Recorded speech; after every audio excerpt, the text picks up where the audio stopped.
My boyfriend had car trouble and called me for help, then had the audacity to tell me not to womansplain to him and just fix the problem, so I left him ditched on the side of the road and told him to get a real mechanic to fix it. Posted by u/GermanCat34.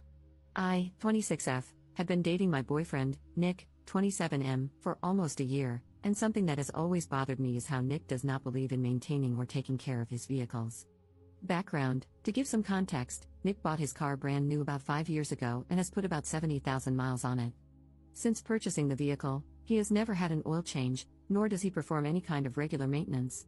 I want to clarify that Nick's refusal to maintain his vehicle is not due to financial insecurity. He has an incredible job that pays him very well. As a hobby and side job, I like to restore vehicles for profit. I am by no means a mechanic. I mostly clean up vehicles, do bodywork, and paint restoration. However, I do have a pretty fundamental understanding of cars, and I know how to do the basics. The story: Nick called me yesterday on my day off, telling me he was about 10 minutes away from my house and had a flat tire. He asked if I could come help him out. I grabbed my tool bag and headed out. When I arrived, I saw that Nick not only had a flat tire but that his front left rotor was cracked, the rotor is part of the car's brakes, and his rim was bent beyond repair. I told Nick his car was undrivable and that he needed to call a tow truck. However, Nick started arguing with me, insisting that it was just a flat tire and not a big deal. I tried showing Nick how severe the damage was, but he insisted I was overreacting and that he just needed me to change the tire. I refused. In Nick's own words, I started mothering him about how poorly he takes care of his car. The argument escalated, and Nick lashed out, saying things like, "Just because you have a set of pink tools and watch YouTube doesn't make you an effing mechanic." After Nick said this, I started packing up my tools and told him that he was right. I'm not a mechanic, but he should probably call one because I wasn't going to change his tire. I left Nick on the side of the road, and now he's refusing to talk to me until I apologize for abandoning him. Am I the jerk here?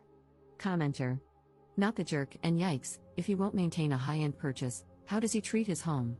He has made fun of your car knowledge, yelled at you for making an accurate statement about his broken car, and demanded an apology, none of which you deserved. Is this how he normally responds to stressful situations? Ops response: I'm going to answer your question with way more detail than you asked for. I was raised by a single mom and never had a father figure growing up. When something broke in our house, I would teach myself how to fix it, and my mother always encouraged me to explore how mechanically inclined I was. After I met Nick's parents, his father and I really bonded over our love for cars and fixing them. Every time I went over to Nick's parents' house, his father and I would inevitably end up in the garage tinkering. Nick has always been insecure about how quickly his father and I developed a relationship.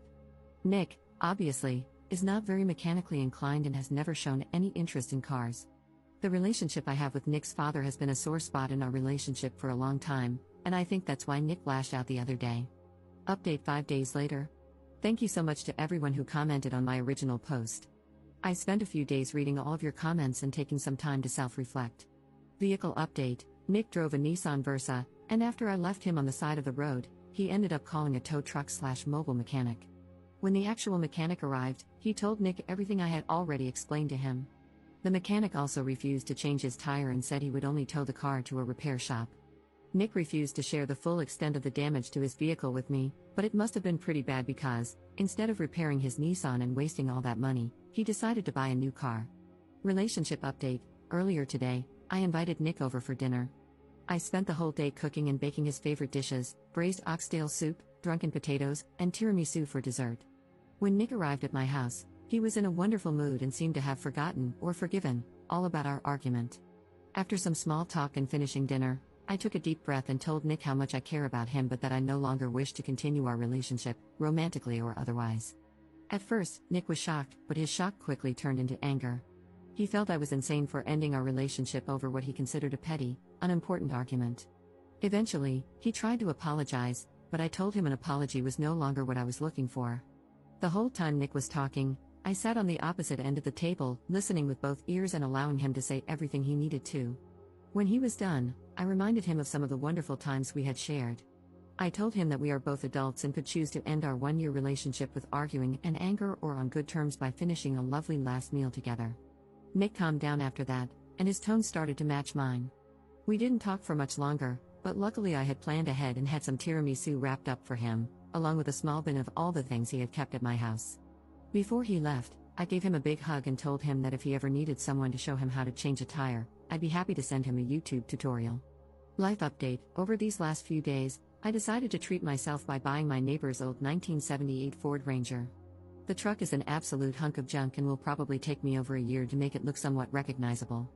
But I figured it would be more productive and cost-effective for me to obsess over an old, broken truck than to fixate on broken men. I plan to stay single for a while and focus on taking better care of myself, as well as spending more time with my 3 German shepherds. Happy reading, everyone!